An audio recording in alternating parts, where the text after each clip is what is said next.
I have to tell you, I'm both challenged and excited. My excitement is I get a chance to give something back. My challenge is the shortest seminar I usually do is 50 hours. And I'm not exaggerating. I do weekends, and what I do more than that, obviously, coach people, but I'm into immersion, because how'd you learn language?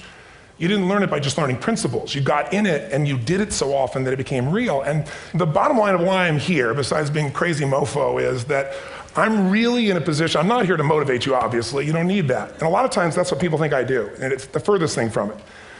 What happens, though, is people say to me, well, I don't need any motivation. And I say, well, that's interesting. That's not what I do. I'm the why guy. I want to know why you do what you do. What is your motive for action? What is it that drives you in your life today, not 10 years ago, or are you running the same pattern? Because I believe that the invisible force of internal drive activated is the most important thing in the world. I'm here because I believe emotion is the force of life. All of us here have great minds. You know, most of us here have great minds, right?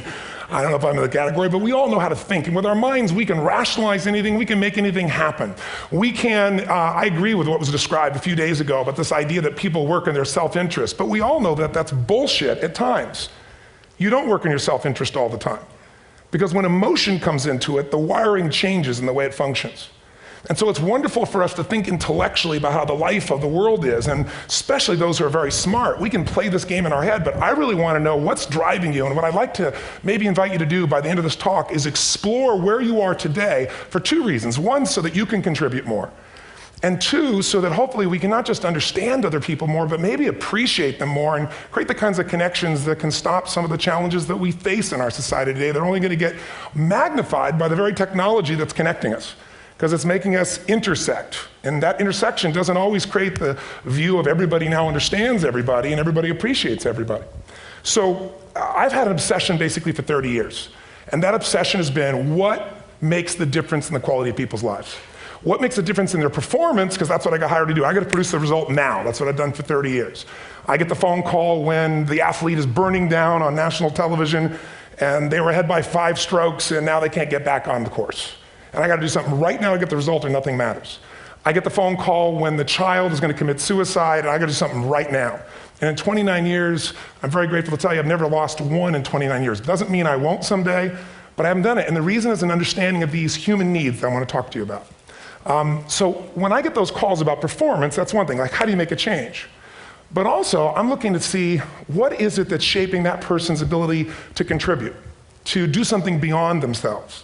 So maybe the real question is, you know, I look at life and say there's 2 master lessons. One is there's the science of achievement, which almost everyone in this room has mastered to an amazing extent.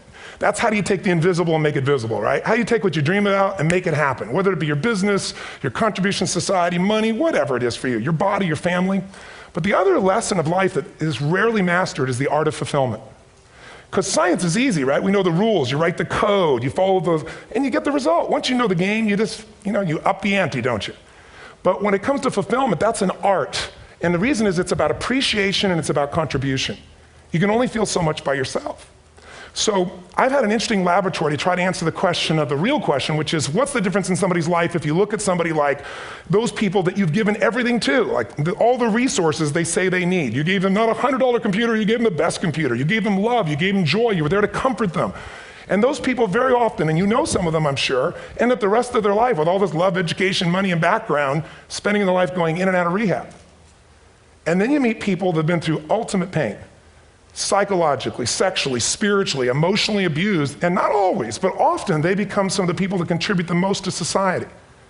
So the question we got to ask ourselves really is, what is it? What is it that shapes us? And we live in a therapy culture. Most of us don't do that, but the culture is a therapy culture. And what I mean by that is the mindset that we are our past. And everybody in this room, you wouldn't be in this room if you bought that theory, but most of society thinks biography is destiny. The past equals the future. And of course it does if you live there.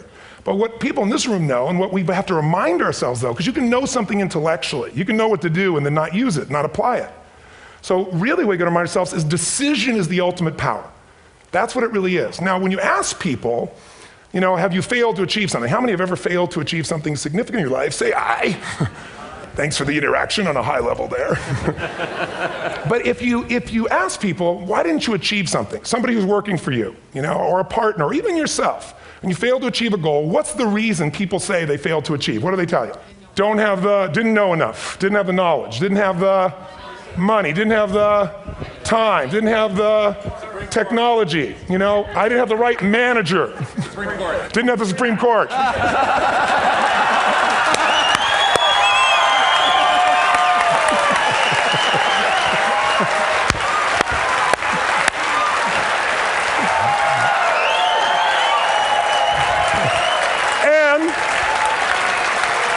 And what do all those, including the Supreme Court, have in common? They are a claim to you missing resources. And they may be accurate. You may not have the money. You may not have the Supreme Court. But that is not the defining factor.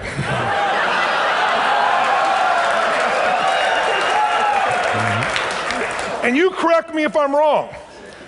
The defining factor is never resources, it's resourcefulness. And what I mean specifically, rather than just some phrase, is if you have emotion, human emotion, something that I experienced from you day before yesterday at a level that is as profound as I've ever experienced, and if you'd communicated with that emotion, I believe you would have beat his ass and won.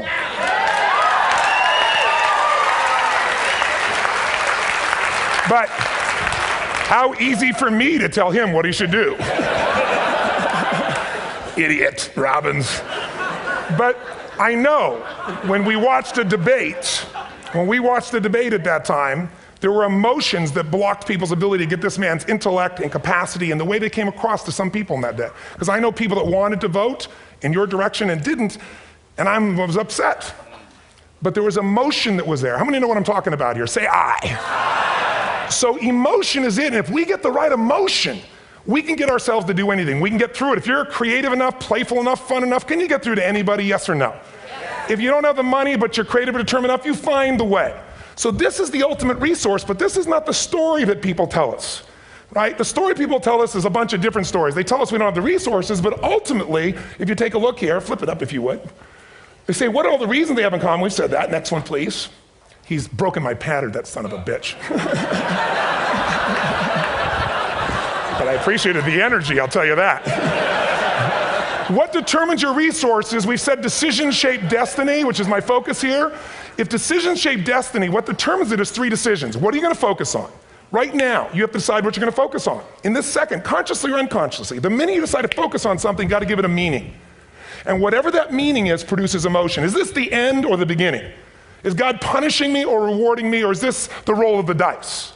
And emotion then creates what we're going to do, or the action. So think about your own life, the decisions that have shaped your destiny. And that sounds really heavy, but in the last 5 or 10 years, 15 years, haven't there been some decisions you've made that if you made a different decision, your life would be completely different? How many can think of one, honestly? Better or worse? Say I. So the bottom line is maybe it was where to go to work and you met the love of your life there. Maybe it was a career decision. I know the Google geniuses I saw here. I mean, I understand that their decision was to sell their technology at first. What if they made that decision versus to build their own culture? How would the world be different? How would their lives be different? Their impact. The history of our world is these decisions. When a woman stands up and says, no, I won't go to the back of the bus, she didn't just affect her life. That decision shaped our culture. Or someone standing in front of a tank. Or being in a position like Lance Armstrong and someone says to you, you've got testicular cancer. That's pretty tough for any male, especially if you ride a bike. Right? You got it in your brain, you got it in your lungs. But what was his decision of what to focus on? Different than most people. What did it mean? It wasn't the end, it was the beginning. What am I going to do? He goes off and wins 7 championships he never won once before the cancer because he got emotional fitness, psychological strength.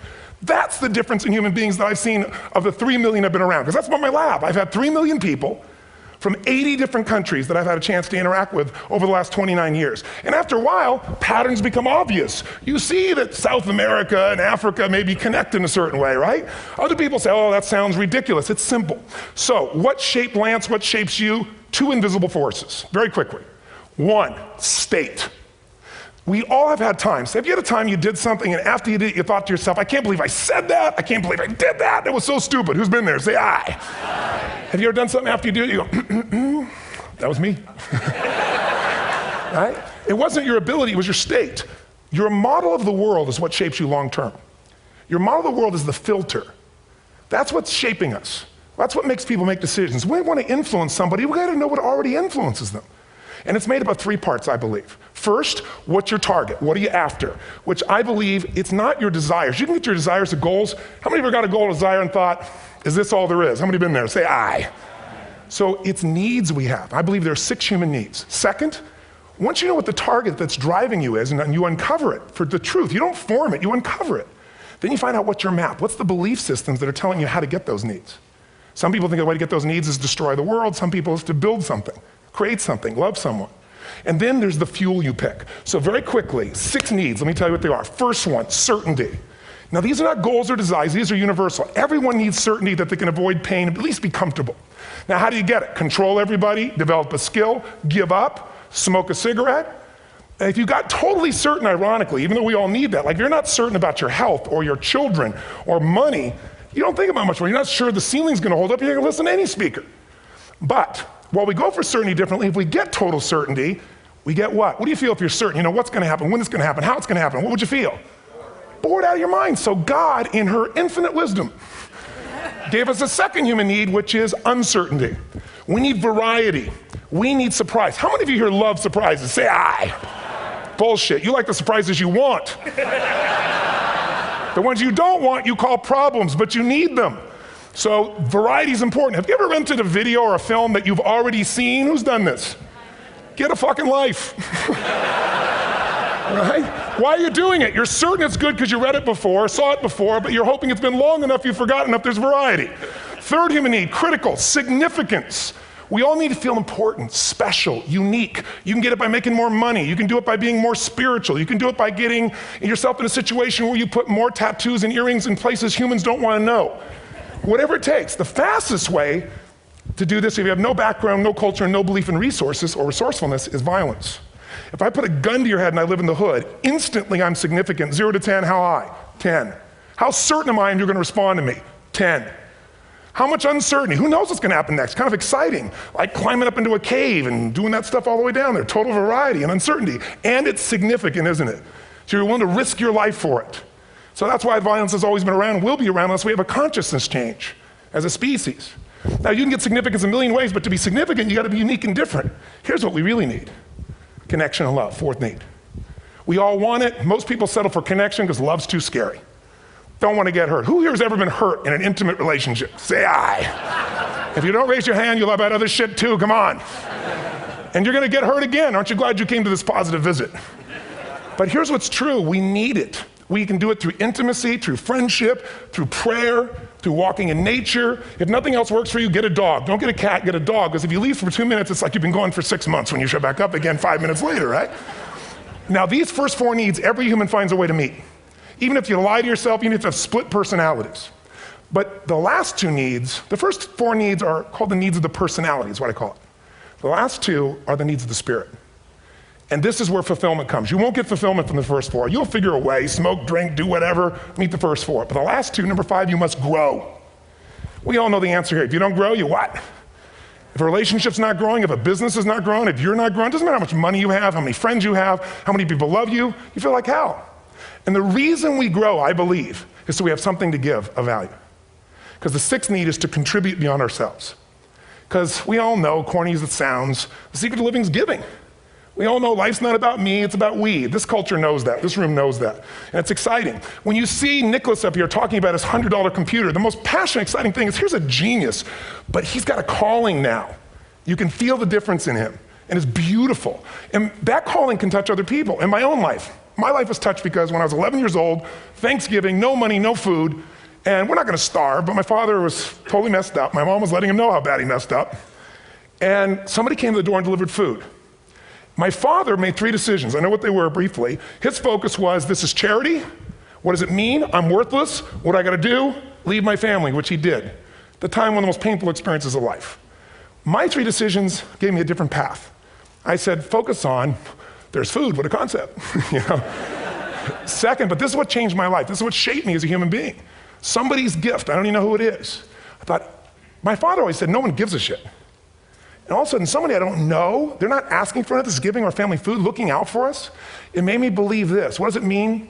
That strangers care. And what that made me decide is if strangers care about me and my family, I care about them. What am I gonna do? I'm gonna do something to make a difference. So when I was 17, I went out one day on Thanksgiving. It was my target for years, have enough money to feed 2 families. Most fun thing I ever did in my life, most moving. Then next year I did 4, and I didn't tell anybody what I was doing. Next year, 8. I wasn't doing it for brownie points, but after 8, I thought, shit, I could use some help. So sure enough, I went out, and what did I do? I got my friends involved, and I grew companies, and then I got 11 companies, and I built a foundation. Now, 18 years later, I'm proud to tell you, last year we fed 2 million people in 35 countries through our foundation, all during the holidays, Thanksgiving, Christmas, in all the different countries around the world. It's been fantastic. Thank you. So I don't tell you that to brag, I tell you because I'm proud of human beings because they get excited to contribute once they've had the chance to experience it, not talk about it. So finally, I'm about out of time, the target that shapes you, here's what's different about people. We have the same needs, but are you a certainty freak? Is that what you value most, or uncertainty? This man here couldn't be a certainty freak if he climbed through those caves. Are you driven by significance or love? We all need all 6, but whatever your lead system is tilts you in a different direction. And as you move in a direction, you have a destination or destiny. The second piece is the map. Think of that as the operating system tells you how to get there. And some people's map is, I'm gonna save lives even if I die for other people, and they're a fireman. Somebody else says, I'm gonna kill people to do it. They're trying to meet the same needs of significance, right? They want to honor God or honor their family, but they have a different map. And there are 7 different beliefs. I can't go through them because I'm done. The last piece is emotion. I say one of the parts of the map is like time. Some people's idea of a long time is 100 years. Somebody else says is 3 seconds, which is what I have. And the last one I've already mentioned that felt you. If you got a target and you got a map, and let's say, I can't use Google because I love Macs, and they haven't made it good for Macs yet. So if you use MapQuest, how many have made this fatal mistake of using MapQuest at some time? You use this thing and you don't get there. Well, imagine if your beliefs guarantee you can never get to where you want to go. The last thing is emotion. Now here's what I'll tell you about emotion. There are 6,000 emotions that we all have words for in the English language, which is just a linguistic representation, right? It changes by language. But if your dominant emotions, if I have more time, I have 20,000 people or 1,000, and I have them write down all the emotions that they experience in an average week. And I give them as long as they need. And on one side they write empowering emotions, the other is disempowering. Guess how many emotions people experience? Less than 12. And half of those make them feel like shit. So they got 5 or 6 good frickin' feelings, right? It's like they feel happy, happy, excited, oh shit, frustrated, overwhelmed, depressed. How many of you know somebody who no matter what happens finds a way to get pissed off? How many know somebody like this? Or no matter what happens, they find a way to be happy or excited. How many know somebody like this? Come on. When 9/11 happened, and I'll finish with this, I was in Hawaii. I was with 2,000 people from 45 countries. We were translating 4 languages simultaneously for a program that I was conducting for a week. The night before was called Emotional Mastery. I got up, had no plan for this, and I said, we had all this fireworks, I do crazy shit, fun stuff. And then at the end I stopped, and I had this plan I was gonna say, but I never do what I'm gonna say. And all of a sudden I said, when do people really start to live? When they face death. And then I went through this whole thing about if you were gonna get off this island, if 9 days from now you were gonna die, who would you call, what would you say, what would you do? One woman, well that night is when 9/11 happened. One woman had come to the seminar, and when she came there, her previous boyfriend had been kidnapped and murdered.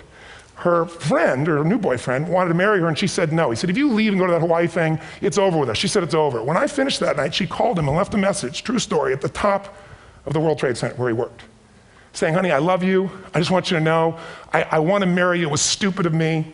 She was asleep, because it was 3 a.m. for us, when he called her back from the top and said, honey, I can't tell you what this means. He said, I don't know how to tell you this, but you give me the greatest gift because I'm going to die. And she played the recording for us in the room. She was on Larry King later. And he said, you're probably wondering how on earth this could happen to you twice. And he said, all I can say to you is, this must be God's message to you, honey. From now on, every day, give your all, love your all. Don't let anything ever stop you. She finishes, and a man stands up and he says, I'm from Pakistan, I'm a Muslim. I'd love to hold your hand and say I'm sorry, but frankly, this is retribution. I can't tell you the rest because I'm out of time.